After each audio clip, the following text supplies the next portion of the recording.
세계 한인 선교사들이 모여 선교사들의 현지 목회 필요성을 논의하는 시간을 가졌습니다. 제4차 안디옥 선교 포럼 현장을 다녀왔습니다. 어린이날 연휴를 맞아 다음 세대가 즐겁게 놀면서 성경을 배울 수 있는 축제가 열렸습니다. 성경 기차 여행을 주제로 다양한 체험 프로그램이 진행된 현장을 찾아가 봅니다. 세계 85개국에서 160여 명의 현지 교회 지도자들과 동역자들이 한자리에 모여 세계 복음화를 위한 사명을 재다짐하는 대회가 열렸습니다. 그 현장에 다녀왔습니다. 정보의 홍수 속에서 바른 기독교 콘텐츠를 분별하고 활용하는 능력이 중요해지고 있습니다. 이런 가운데 반성경적 사회 움직임에 대응해온 기독교 미디어 사역을 살펴봅니다.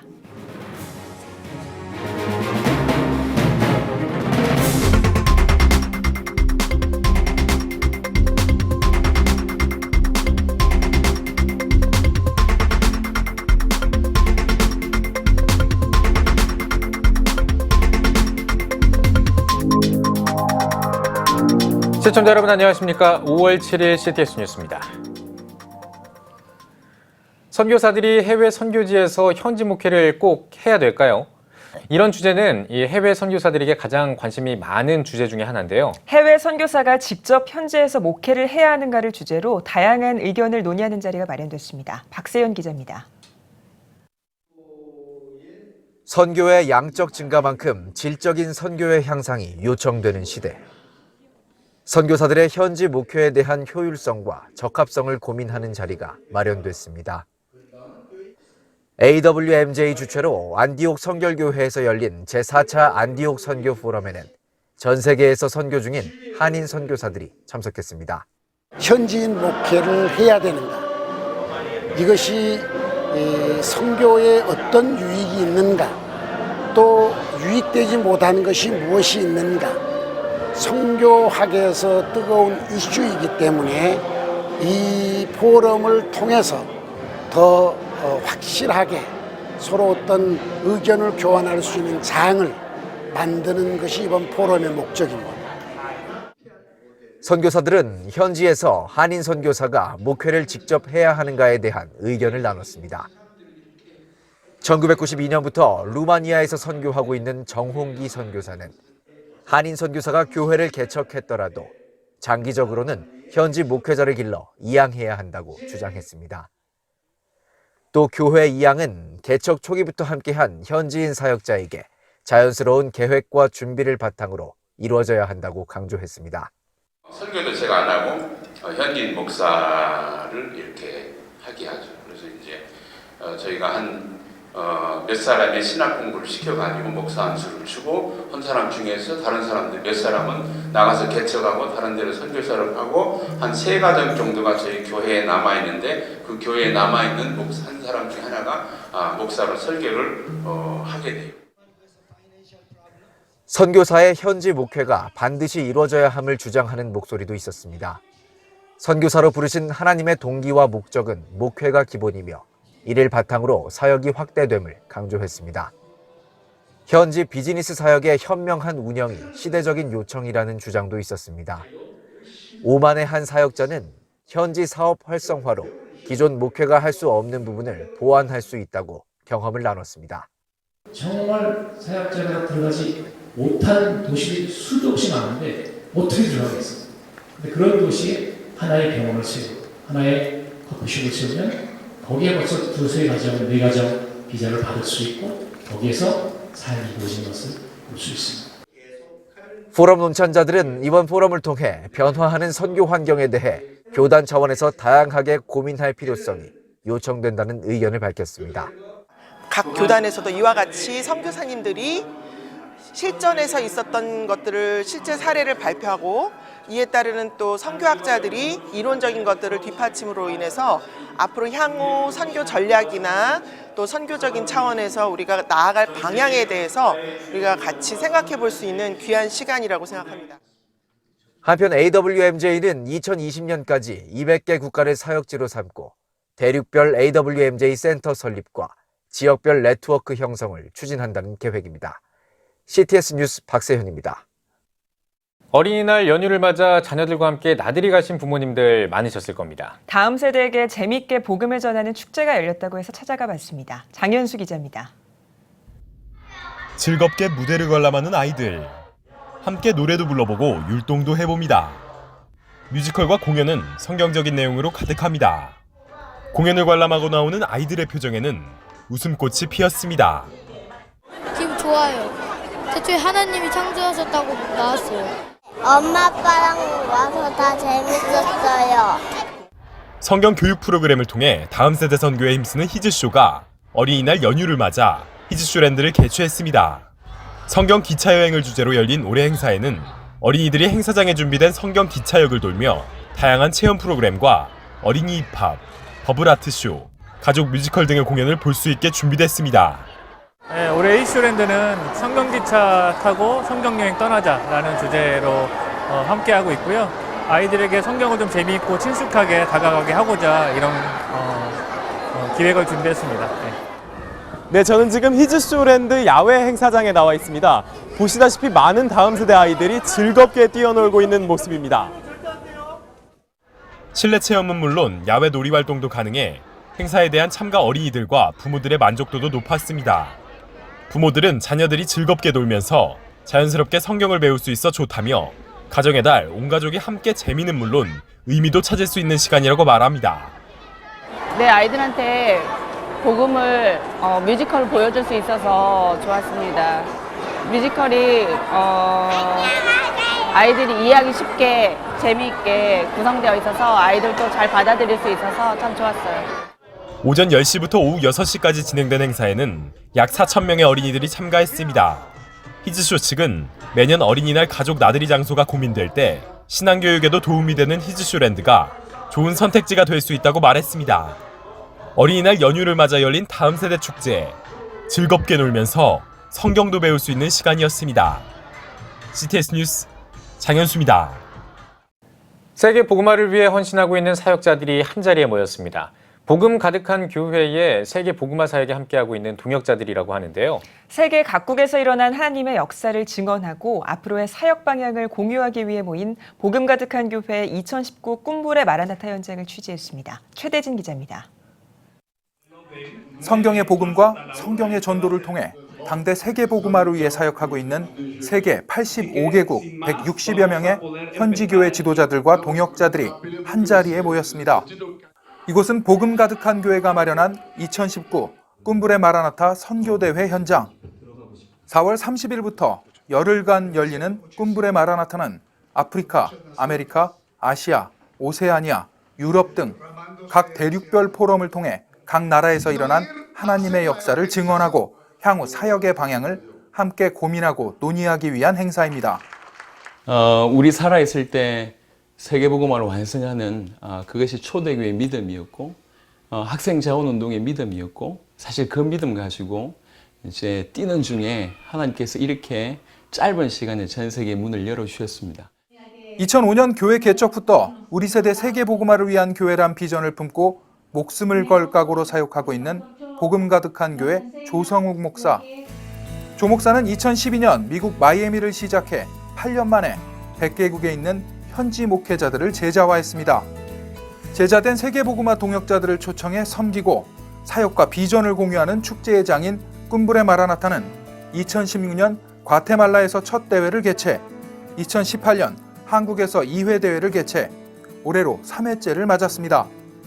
이 같은 폭발적인 성장은 조 목사와 비전을 공유하는 신실한 교인들의 적극적인 헌신과 지원으로 가능했습니다. 대회에 참석한 각국 교회 지도자와 신학자들은 예수가 그리스도라는 복음을 전 세계에 전하기 위한 사명을 감당하는 데 최선을 다할 것을 다짐했습니다. Me siento muy bien, doy muchas gracias a Dios. Esta conferencia es la respuesta de Dios de cómo Él está salvando el mundo. Queremos llevar este evangelio de que Jesús es el Cristo a cada tribu, a cada nación, a cada lengua que no lo conozca. Cada país y cada nación está escribiendo sus propios hechos, como el libro de los hechos es la continuidad del libro de los hechos de la Biblia. Por lo que creo firmemente que cada participante saldrá lleno del evangelio de la Biblia para poder salvar a sus naciones. 영어, 프랑스어, 스페인어 등 동시 통역으로 닷새 동안 진행된 본 대회는 각 국가별 복음화 현황을 공유하고 향후 사역 방향을 논의했습니다.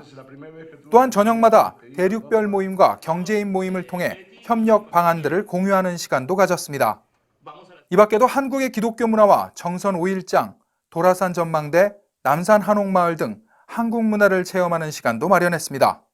세계복음화를 완성해서 주님의 영광스러운 재림을 보고 싶습니다. 그래서 일단은 모든 나라에서 제자를 찾을 것이고요. 그 이후에는 약 16,000 모든 족속으로 들어갈 겁니다. 그리고 나서 모든 영혼들에게 이 복음을 전하는 일들을 진행할 겁니다. 그 일을 위해서 힘을 다해서 여러 나라와 여러 대륙과 여러 족속을 섬길 수 있도록 최선을 다해서 순종하고 섬기려고 지금 계획하고 있습니다. 오는 5일까지 진행되는 2019 꿈불의 마라나타. 각 나라로 돌아갈 세계복음화 동역자들이 예수님의 제자로 쓰임받아 세계복음화에 앞장서길 기대합니다.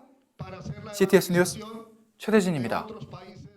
미디어 홍수 시대의 다양한 콘텐츠를 통해 한국교회를 위협하는 반성경적인 무분별한 문화가 확산하고 있다는 우려의 목소리는 어제 오늘의 이야기가 아닙니다. 미디어에서 확산하는 반성경적인 문화와 콘텐츠들에 대응하기 위해 기독교 미디어는 어떤 역할을 할 수 있을지 알아봤습니다. 김인혜 기자입니다. 한 동영상 사이트를 통해 기독교라는 단어를 검색해봤습니다. 놀랍게도 높은 조회수를 기록한 영상들은 대부분 기독교를 자극적으로 비판하는 내용입니다. 최근 한국교회가 이단으로 규정하고 있는 단체들이 콘텐츠를 대거 등록한 데다 연관 검색 기능 때문에 이용자들이 올바른 기독교 정보를 얻기가 더 힘들어지고 있습니다. 미디어 시대가 되면서 정보를 스마트 기기를 통해 접하는 사람들의 수도 급증했습니다. 하지만 시간과 공간의 제약을 받지 않고 정보를 얻을 수 있다는 장점은 잘못된 기독교 정보가 빠르게 확산되는 단점 때문에 그 빛이 바래지고 있는 현실입니다. 상황이 이렇다 보니 기독교 미디어의 역할이 중요하다는 주장이 꾸준히 제기되고 있습니다. 특히 잘못된 콘텐츠가 게시되는 것을 막을 수는 없더라도 각종 포털 사이트나 SNS에서 상위에 노출될 수 있는 정통 기독교만의 콘텐츠를 확산시키는 미디어의 사역이 바른 콘텐츠 환경을 만드는 데 도움이 될 수 있다는 목소리가 높습니다. 이를 위해 CTS 등 기독교 미디어 기관들은 한국교회를 사칭하고 있는 기독교 유사단체들이 한국교회에 침투해 분열을 조장한 현장을 전하는 데 앞장서고 있습니다. 다음 세대를 대상으로 한 공격적인 포교 활동을 벌이고 있는 한국교회에서 이단으로 주목한 단체들에 대한 각별한 주의와 경계를 촉구하는가 하면 전 세계적으로 확산되고 있는 동성애 옹호 문화의 현실과 그로 인해 발생되고 있는 폐해를 지속적으로 전하며 국내 동성애 옹호 문화 확산을 저지하기 위해 노력하고 있습니다. 또 이슬람을 미화하는 내용이 포함된 중고등학교 교과서의 종교 편향 문제 등 우리 사회의 반성경적 움직임에 대한 소식과 이를 극복하기 위한 대안들을 다양한 콘텐츠로 제작해 제시해 왔습니다. 미디어 발달과 함께 찾아온 반성경적 문화의 홍수시대, 제대로 된 기독교 문화 정착을 위한 기독교 미디어의 노력이 더욱 중요해지고 있습니다. CTS 뉴스 김인혜입니다. 대한예수교 장로회 통합총회가 제103회기 총회 농어촌 선교 활성화 세미나를 개최했습니다. 배민수 목사의 농촌 독립운동을 주제로 열린 세미나 개회 예배에서 예장통합 김태영 부총회장이 그 이름을 기억합시다를 제목으로 말씀을 전했습니다. 이어진 세미나에서는 예장통합 변창배 사무총장과 최재건 전 연세대 교수, 세광교회 황혜국 목사가 강사로 나서 배민수 목사의 농촌운동과 사상 등에 대해 발제했습니다. 한국장로교 총연합회가 한국교회 재부흥을 위한 2020 서울 페스티벌 전도대회의 성공적인 개최를 위한 준비 모임을 가졌습니다. 준비 모임에서 빌리 그레함 전도대회 로버트 컨빌 이사는 1973년에 110만 명이 참석한 가운데 열린 빌리 그레함 전도대회를 전하면서 2020 서울 페스티벌이 한국교회 재부흥의 계기가 되길 바란다고 밝혔습니다. 한장총 송태섭 대표회장은 1973년에 참석했던 빌리 그레함 전도대회를 잊을 수 없다며 페스티벌의 성공적인 개최를 위해 한국교회가 연합해야 한다고 강조했습니다. 2020 서울 페스티벌은 프랭클린 그레함 목사를 초빙해 오는 2020년 10월 9일부터 11일까지 개최할 예정입니다. 국세청 홈택스 홈페이지에 종교인 소득세 전용 화면이 마련됐습니다. 종교인 소득세 전용 화면에서는 종교인 소득만 있는 종교단체의 경우 제출한 지급명세서 자료를 선택해 신고할 수 있습니다. 또 기타 소득이나 근로소득으로 신고할 경우 각각의 예상세액을 비교할 수 있는 모의 계산 서비스도 제공되고 있습니다. 국세청은 이달 말까지 종합소득세를 신고 납부해야 하는 종교인들의 편의를 위해 종교인 소득세 전용 화면을 준비했다고 밝혔습니다. 대한기독교 나사렛 성결회가 서울 상암동 교회에서 감독 2취임 감사 예배를 드렸습니다. 이창원 총무의 사회로 열린 감사 예배에는 주의 동산교회 이재순 목사의 말씀과 증경 감독들의 축복기도, 축사와 격려사, 만호교회 서정창 목사의 축도순으로 진행됐습니다. 나성통합총회 제7대 감독에 취임한 신민규 목사는 급격히 변화하는 목회 현장에 능동적으로 대처하고 선순환하는 목회 환경을 위해 지방의 분권화 정책과 목회자 인사제도 개선, 교회 부흥 등을 추진하겠다며 취임사를 밝혔습니다. 제가 꿈꾸는 것은 이제 모두가 다 같이 함께 가야 된다. 큰 교회나 작은 교회나 함께 가야 되고, 이제 마음이 아픈 거는 미자리 교회라든가 농촌에 있는 교회들이 참 정말 열악하거든요. 그들의 아픔, 고통 들어주고 공감해주고, 그래도 우리가 가족이라고 하는 것도 교회 개혁의 일환이라고 생각을 합니다. 저는 그러니까 소프트한 개혁을 꿈꾸고 있습니다. 앞서 이 임사를 전한 김영수 전 감독은 하나님의 뜻에 따라 3년 동안의 직무를 맡을 수 있어 감사하다며 우리 나사렛 가족 모두가 하나가 되길 소망한다고 전했습니다.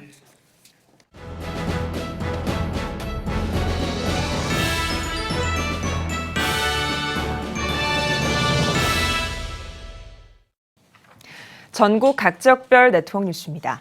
전국에서도 교단별 정기노회가 진행된 가운데 울산에서도 예장 고신을 비롯한 4개 교단과 6개 노회가 정기노회를 가졌습니다. 신임 노회장을 선출한 노회도 있다고 하는데요. 자세한 소식은 문희선 기자가 전해드립니다.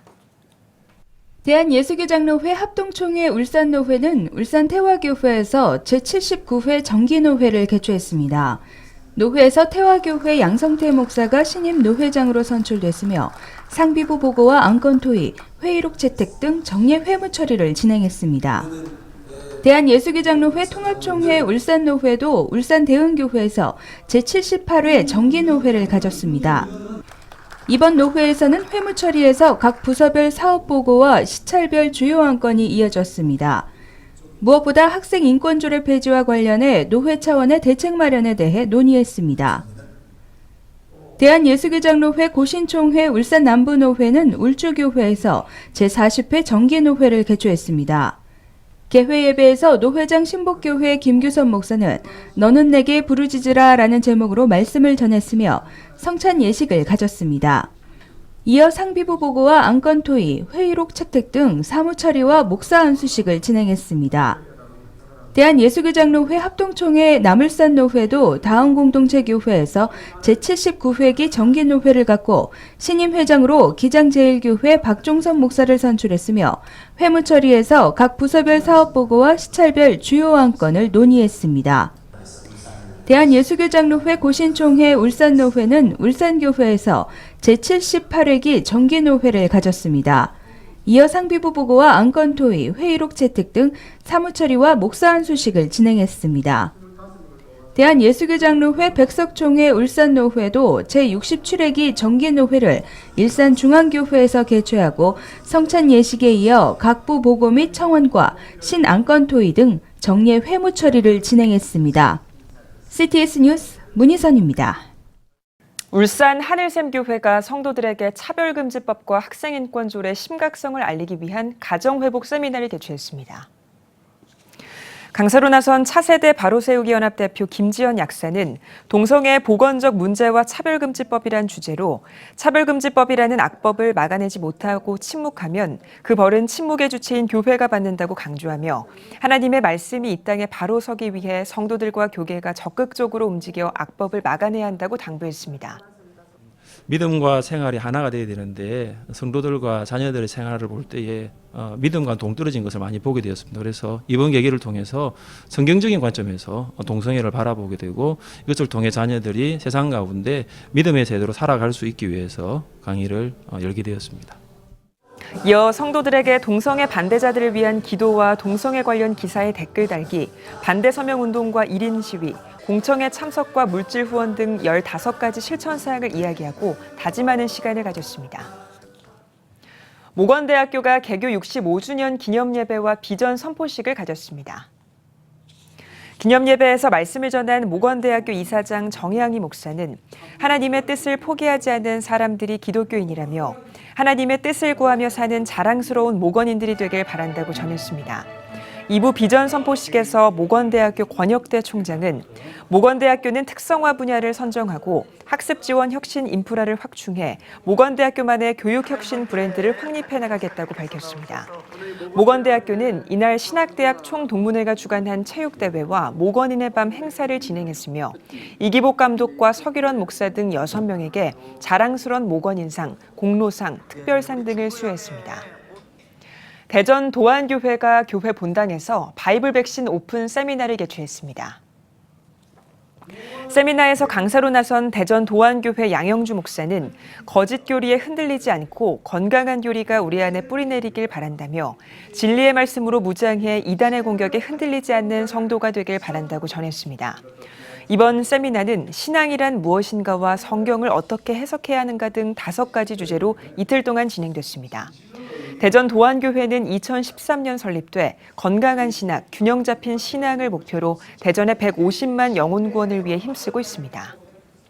대한예수교장로회 합동전선오회 시찰대항 체육대회가 열렸습니다.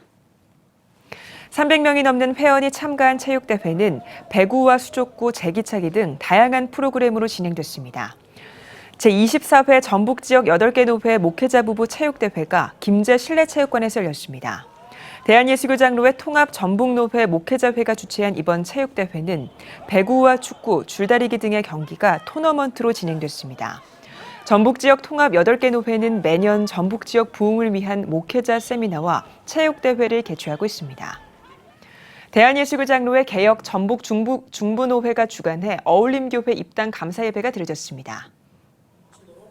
예배에서 예장개혁 전북 중부노회장 임종학 목사는 주님께서 세우신 어울림교회가 사랑과 헌신으로 전주 지역 이웃들을 섬기며 모범적인 교회가 되길 소망한다고 전했습니다. 많지 않은 교회가 이렇게 엄청난 일을 해냈을 때 살아계신 하나님의 역사하심이 나타나는 하나님 기뻐하시는 교회가 될 수 있도록 열심을 다해서 우리 여러분들께 놀라운 하나님의 역사의 현장을 보실 수 있도록 열심을 다할 것입니다. 예장개혁 전북 중부노회 소속 어울림교회는 예수의 흔적을 전하는 성도를 목표로 말씀과 가정사역을 통해 전주 지역을 섬길 계획입니다. 가정의 달을 맞아 인천 드림교회가 지역 주민과 함께하는 제5회 마을축제를 개최했습니다. 가족을 주제로 진행된 마을축제에는 가족 사랑 걷기 대회와 에어바운스, 바이킹 등 아이들을 위한 키즈파크와 플리마켓, 음식바자회와 마을 콘서트 등을 마련하며 다양한 프로그램이 진행됐습니다. 예전에는 마을이라는 공동체가 있었죠. 그래서 마을 안에 함께 우물에 모여서 기쁜 일도 이야기하고 슬픈 일도 나누면서 많이 치유도 되고 또 함께 살아가는 그런 의미를 맛봤는데 이제 도시화되고 아파트가 되면서 그런 문화가 사라진 것 같아서 저희가 노년고단동 안에 마을 공동체를 만들어내는 일에 조금 시작을 했습니다. 이제 5회째가 됐는데요. 그런 의미를 담아서 저희가 함께 하려고 합니다. 마을 축제에서 모인 수익금 전액은 청소년 자살 예방 활동과 지역 내 어려운 이웃을 위해 사용될 예정입니다. 드림교회는 지역 아동을 위한 영어 캠프와 음악회 등 지역사회와 함께하는 마을 공동체로의 사명을 다하고 있습니다. 진흥문화가 40년 동안의 성화들을 모아 특별 전시회를 진행했습니다. 공간을 가득 채운 그림들, 아버지께로 돌아온 탕자와 천국 열쇠를 받은 베드로 등 성경 속 예수 그리스도의 행적을 비롯한 성화 500점이 진흥빌딩에 전시됐습니다. 기독교 성화 작품을 넣은 캘린더로 한국교회를 섬겨온 진흥문화 박경진 회장은 40년 넘게 소장해온 박영, 이호한 작가 등의 작품들을 전시하고 판매 수익금으로 진흥장학재단을 통해 선별된 장학생들을 지원할 예정입니다. 짧은 기간 성화 작품 전시회를 열었습니다. 그래서 이 작품 전시회를 통해서 많은 교회들, 많은 크리스찬들이 작품을 와서 고르고 또 소지하는 기회를 삼았으면 얼마나 좋을까 하는 게 꿈이고 바람이고, 이제 정말 나라의 동량을 길러내는 대학생들, 전문인들을 길러내는 그런 장학금 조성하는데 아마 이것이 크게 기여되지 않을까 하는 생각을 해봅니다. 한편 기독교 성화작품 특별 전시회는 오는 15일까지 신설동 진흥빌딩 2층에서 이어질 예정입니다. 어린이날을 맞아 굿네이버스와 수원 명성교회가 어린이 축제를 개최했습니다. 수원시 고렴공원 광장에서 열린 꿈을 먹고 살지요 축제는 가족, 미술, 놀이, 진흥마당 등을 비롯해 희망가방, 꿈지 만들기 등 가족 체험 프로그램 등으로 진행됐습니다. 요즘에 바쁜 시대 속에 살기 때문에 부모와 아이들이 좋은 시간을 갖기가 쉽지 않은 그런 상황입니다. 그런 아이들에게 행복한 부모와 아이들과의 그런 시간들을, 그런 추억들을 가져다 주고 그 아이들이 건강하게 자라기를 바라는 마음으로 인절미 만들기도 하고 페이스 페인팅도 하고 비누 만들기도 하고 여러 가지 했어요. 그중에서 비누 만들기가 가장 인상 깊었어요. 소중한 몸과 마음을 서로서로 존중해요라는 제목의 인형극이 열려 어린이와 학부모들이 성폭력 예방교육 시간을 가졌습니다.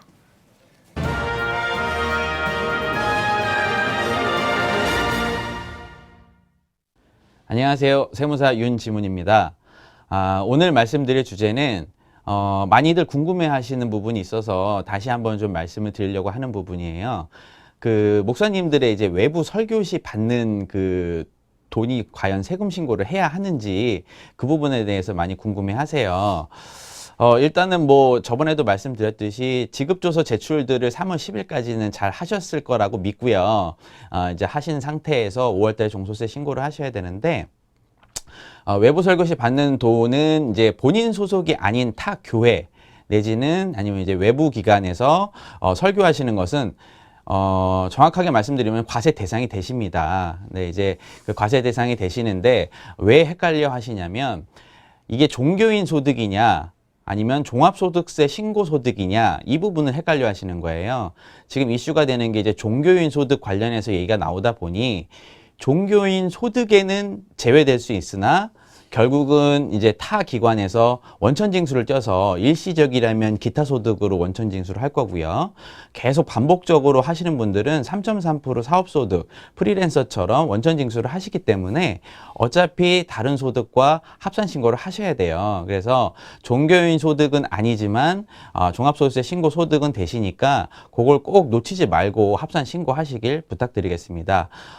종교인 소득세 포함되지 않을 뿐 종소세 과세 대상인 거는 다시 한번 말씀드리지만 꼭 합산 신고하셔서 누락 없이 문제 없도록 유의하셨으면 좋겠습니다. 지금까지 크리스천 세무상식 윤지문 세무사였습니다.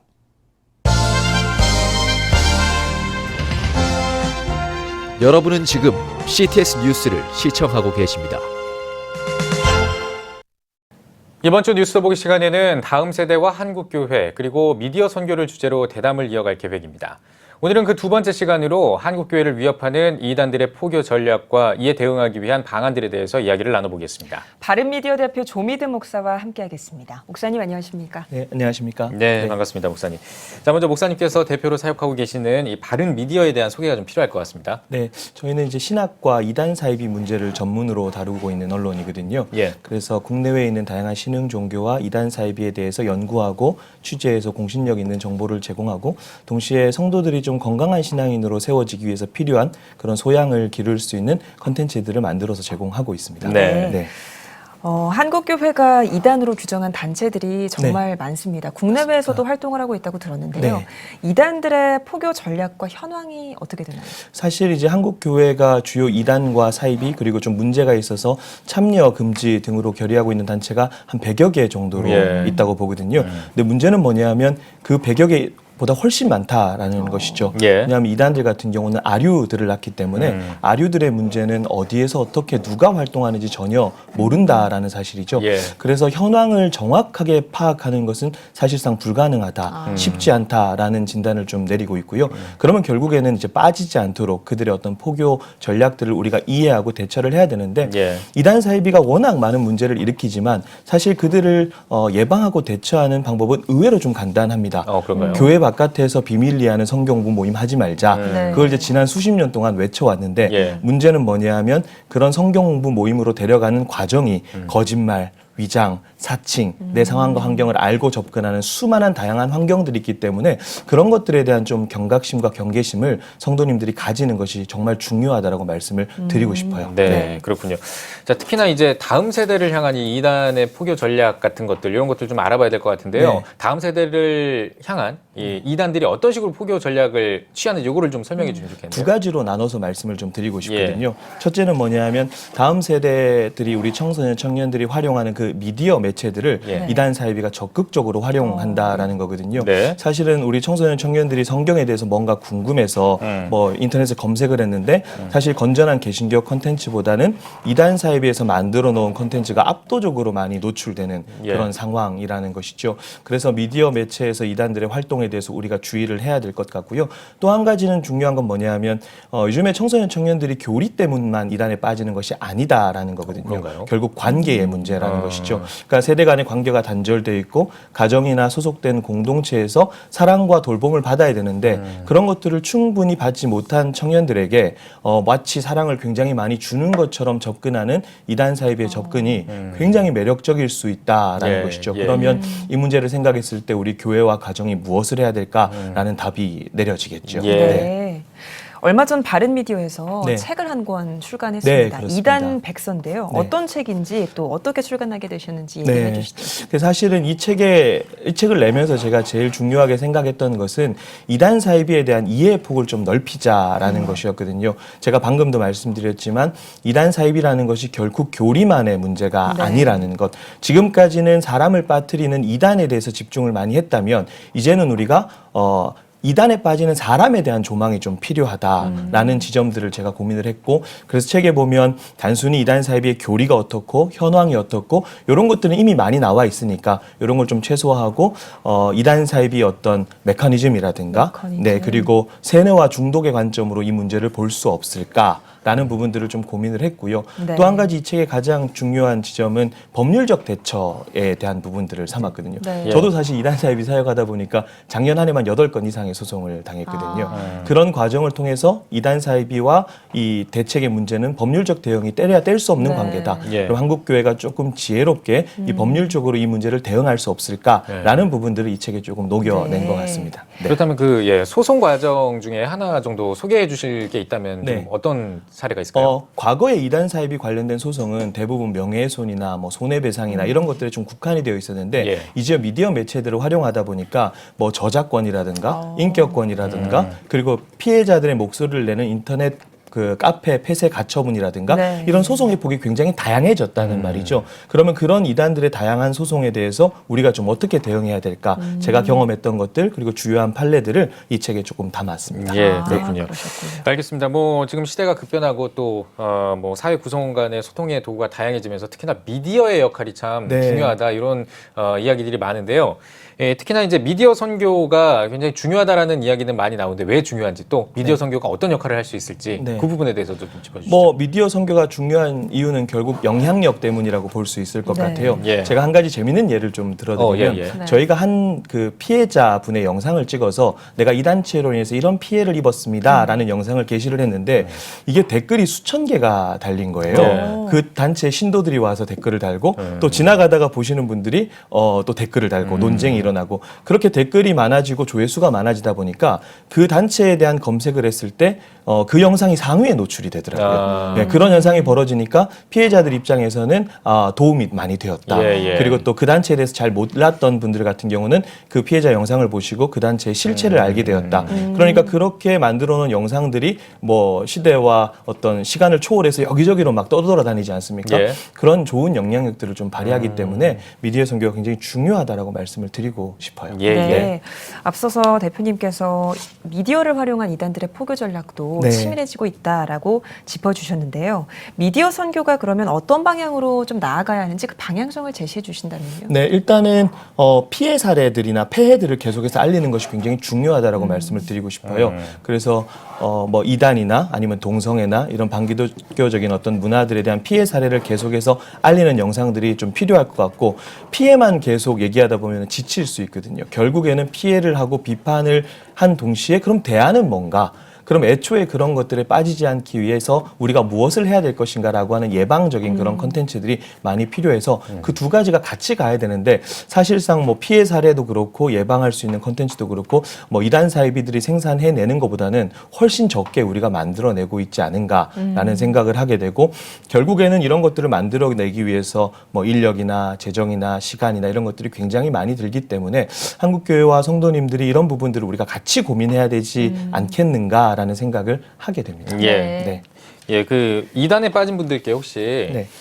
이단이 만약에 빠진 것 같다. 그러면은 이런 식으로 좀 했으면 좋겠다. 이런 조언을 해주신다면 어떤 말씀을 몇 가지 가이드라인을 제시할 수 있는데 예. 1차적으로는 절대로 그 감정적으로 대응하시면 안 된다라는 거거든요. 예. 가족이라고 할지라도 이제는 마귀라고 표현하기도 하거든요. 그래서 감정적으로 대응할 경우에 굉장히 극심한 어떤 문제를 일으킬 수 있고요. 그리고 교리 논쟁으로 푸는 것이 아니라 대화를 통해서 저 사람이 지금 빠진 지점은 뭐고 그 지점에 대해서 어떠한 대안을 제시할 수 있을지 스스로 생각하게 만들어주는 부분들이 굉장히 중요하고 또 교리 문제를 전문으로 상담할 수 있는 그런 상담소들을 이용하시라고 말씀을 드리고 싶습니다. 예, 네, 알겠습니다.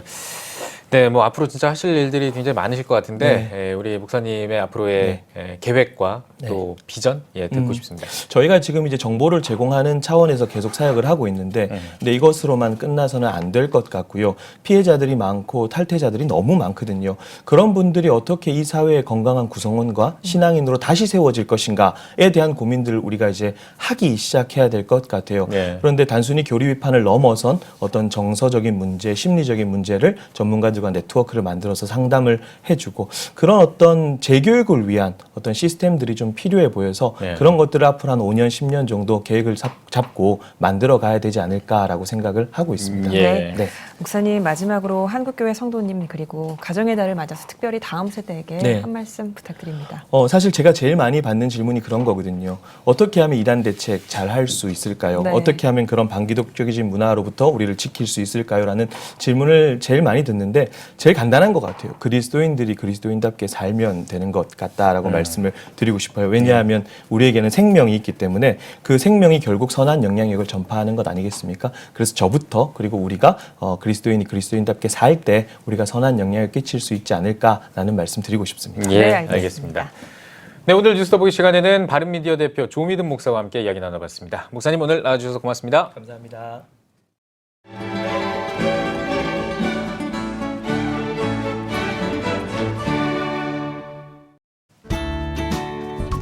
내일은 전국이 대체로 맑겠습니다. 아침 최저 기온은 5도에서 14도, 낮 최고 기온은 16도에서 27도가 되겠습니다. 주간 날씨 봅니다. 고기압 영향으로 대체로 맑겠습니다.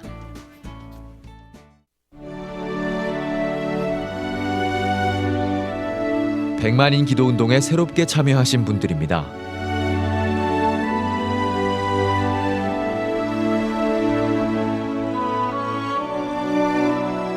백만인 기도운동을 통해 보내주신 후원금은 국내는 물론 전 세계를 향한 CTS의 영상 선교 사역을 위해 소중하게 쓰이고 있습니다.